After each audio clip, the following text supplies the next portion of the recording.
di kawasan wisata Pantai Purus, Kecamatan Padang Barat, Kota Padang tak dapat dihindarkan. Hal ini terjadi saat petugas Satpol PP sedang melakukan penertiban di lokasi wisata tersebut. Bentrokan bermula saat salah satu PKL hendak diamankan oleh petugas karena membawa senjata tajam. Hal ini sontak menimbulkan reaksi massa. Massa yang marah melempari kendaraan petugas Satpol PP dengan batu. Hal ini membuat petugas Satpol PP mundur dari lokasi dan penertiban pun dibatalkan. Akibat peristiwa ini, 5 orang personil Satpol PP mengalami luka-luka dan 2 unit mobil patroli rusak. Jadi kami Satpol PP menegakkan perda yang sudah dibuat, yang sudah disepakati. Nggak boleh lagi berjualan di pantai karena relokasinya mereka sudah ada di revisi. Dan ini selagi aturannya belum dicabut, kita tetap akan rutin untuk mengawasi, menjaga pantai itu bebas dari aktivitas berjualan. Menurut para PKL, mereka tidak terima direlokasi karena beranggapan penertiban dilakukan secara tebang pilih. Sementara itu, Pemko Padang sebelumnya telah menyediakan tempat relokasi bagi para pedagang untuk berjualan yang berada di seberang kawasan pantai tersebut.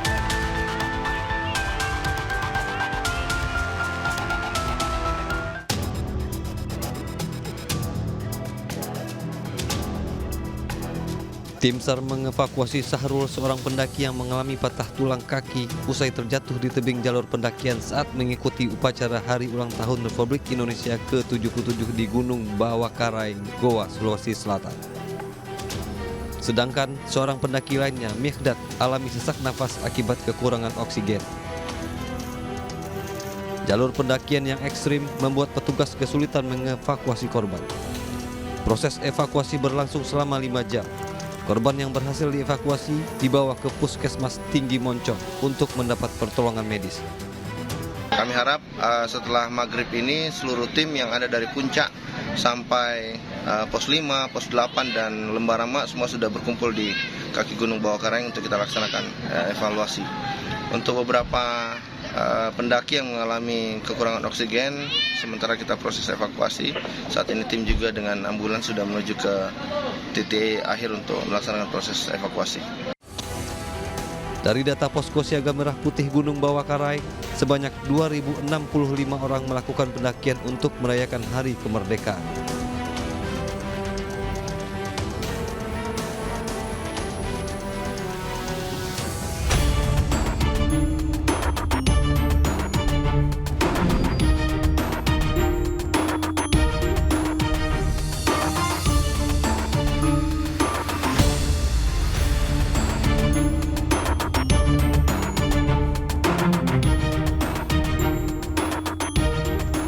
Seorang warga melampiaskan dendamnya kepada tetangganya di Pasuruan, Jawa Timur. Pelaku bahkan membunuh tetangganya lantaran pernah disiram air oleh korban. Pemirsa, selain kasus pembunuhan tetangga selama 1 jam ke depan, Realita juga akan menghadirkan sejumlah berita kriminal pilihan. Bersama saya, Arlista Hadi.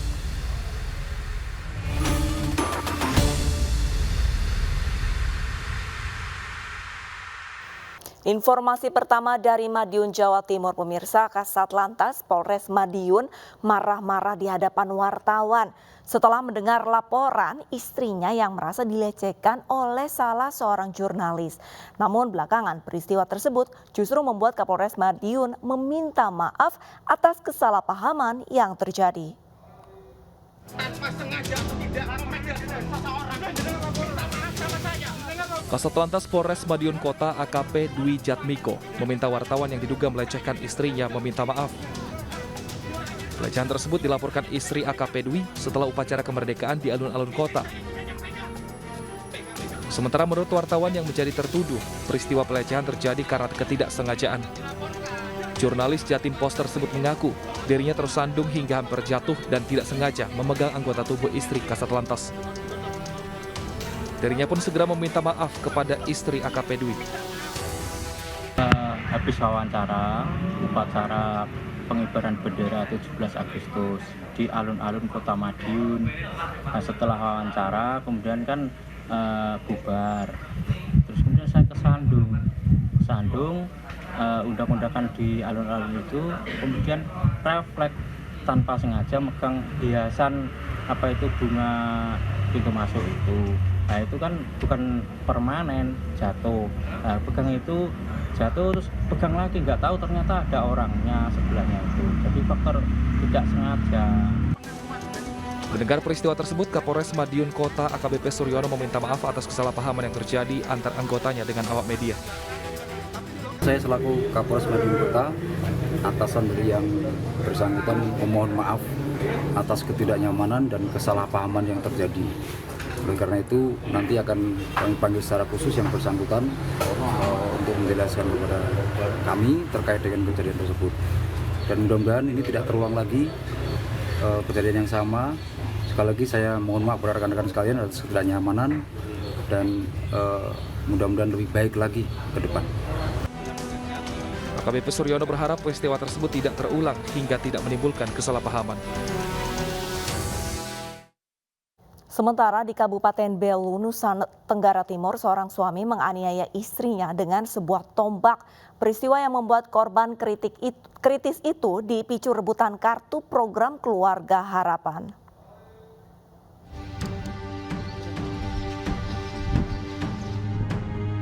Saferinus Moruk dijemput polisi di rumahnya di Kecamatan Raimanuk, Kabupaten Belu, Nusa Tenggara Timur setelah dilaporkan kasus penganiayaan.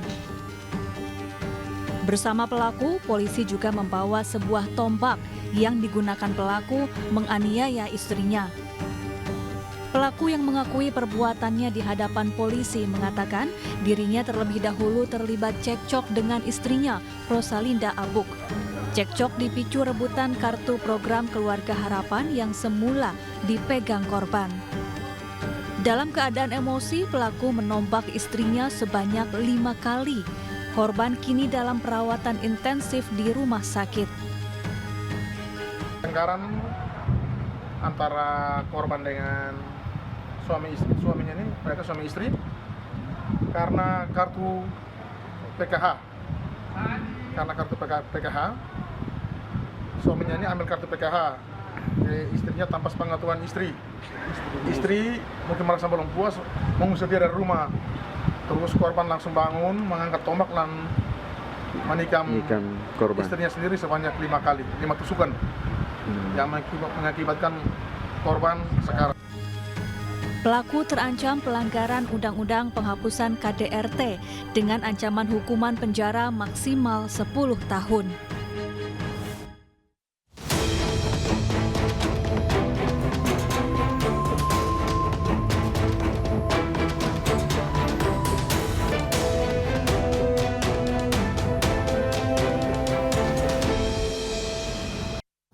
Polri didesak untuk menetapkan istri Verdi Sambo, Putri Chandrawati sebagai tersangka di kasus kematian Brigadir Joshua. Menurut pengacara Joshua, Putri diduga menghalangi proses penyidikan, termasuk upaya menyuap LPSK.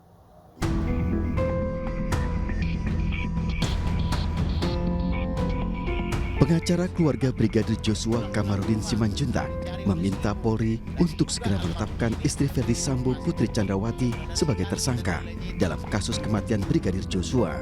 Menurut Kamarudin, istri Sambo diduga telah terlibat dalam insiden tewasnya Brigadir Joshua.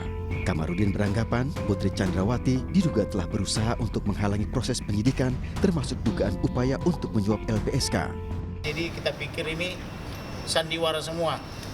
Kemudian sudah saya analisa juga percakapan WhatsApp beliau dengan almarhum maupun dengan adik almarhum, tidak ada perbuatan pelecehan itu dari awal, sudah kita yakin. Oleh karena itu, karena saya sudah berusaha menolong dia, bahkan saya kepengen bertemu sama Ibu Putri ini, tetapi dia tidak mau, terus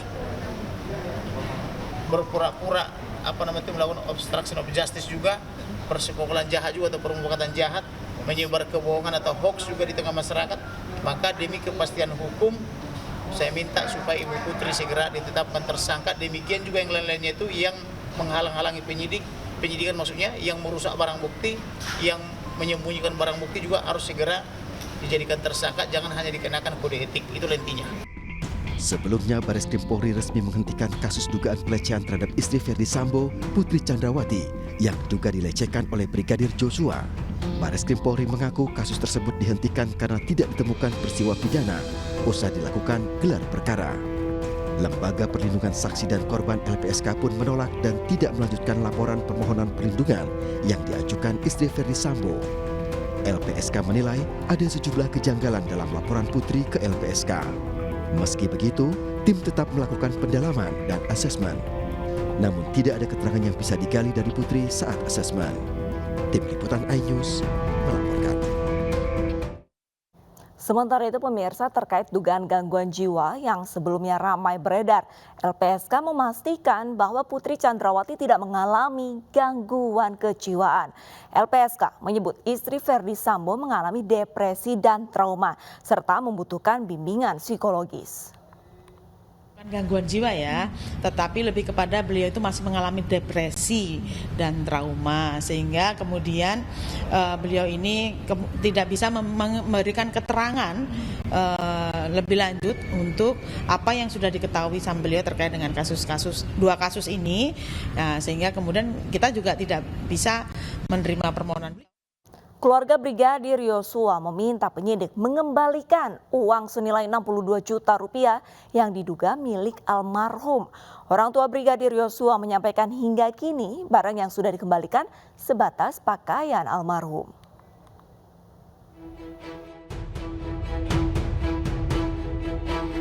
Orang tua almarhum Brigadir Nofriansyah Yosua Huta Barat meminta penyidik mengembalikan uang senilai 62 juta rupiah yang diduga milik Brigadir Yosua yang akan dipergunakannya untuk menikah. Sementara barang milik Brigadir Yosua yang telah dikembalikan oleh penyidik berupa pakaian almarhum, sedangkan 2 unit telepon genggam, uang tunai, rekening tabungan, dompet, ID card serta PIN emas penghargaan dari Kapolri 2019-2021 Idam Aziz belum dikembalikan. Yang disita kalau nggak salah 62 juta sekian. Disita penyidik itu, Om? Iya. Ada alasannya nggak? Ya belum tahu, nggak ada alasan. Katanya untuk bukti. Harapan Om dengan itu? Pokoknya yang tidak bersangkut paut dengan penyidikan segera dikembalikan, ya gitu aja. Jadi di sana pun untuk apa kan, ya tidak sangkut paut. Itu hak almarhum termasuk kami warisnya kan. Duit itu mungkin untuk persiapan pernikahan almarhum. Memang jauh-jauh hari waktu sebelum ada kejadian ini kami juga nasihati anak ini mengingat dia ada rencana mau pernikahan tahun depan. Kalau soal nominal uang di ATM itu kami belum tahu. Sementara itu terkait transaksi rekening Brigadir Yosua setelah meninggal dunia, dirinya belum mengetahui pasti dan belum bisa memastikan karena Brigadir Yosua tak pernah bercerita terkait tabungan yang ada di rekening.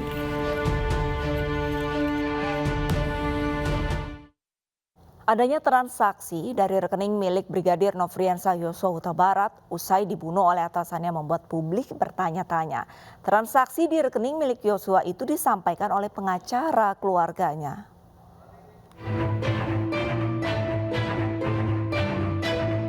Mengejutkan, mantan Kadif Propam Polri yang juga atasannya Brigadir Joshua Huta Barat, Irjen Ferdi Sambo, diduga menguras isi rekening milik Joshua. Pengurasan tersebut dilakukan usai Joshua dibunuh secara berencana oleh Ferdi Sambo. Dugaan pengurasan itu disampaikan oleh tim kuasa hukum keluarga Brigadir Nofriansyah Joshua Huta Barat. Tim kuasa hukum menyebut 4 rekening Brigadir Yosua masih terdapat transaksi keuangan yang mengalir dari dan rekening Joshua pada 11 Juli 2022. Bukan diduga lagi, orang udah mati orangnya, tapi uangnya mengalir dari rekeningnya. Bayangkan itu kan kejahatan perbankan dan itu nanti melibatkan perbankan juga. Aliran dananya berapa itu, Bang? Aliran dana yang masuk, Bang? Dari rekening almarhum mengalir ke tersangka. Berapa, Bang, nominalnya? 200 juta. 200 juta. Tersangkanya inisialnya yang mana, Bang?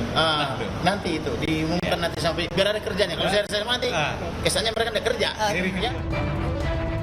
Selain melaporkan kecurigaan transaksi keuangan di rekening Joshua, tim kuasa hukum keluarga Brigadir Joshua juga meminta Polri untuk menetapkan istri Ferdi Sambo, Putri Chandrawati sebagai tersangka. Menko Polhukam Mahfud MD menegaskan meski berpangkat Jenderal Bintang 2, Ferdi Sambo berperan sebagai raja atau kaisar. Perannya bahkan setaraf Jenderal Bintang 5. Oleh karena itu, perlu pengawasan melekat dalam mengusut kasus meninggalnya Brigadir Joshua.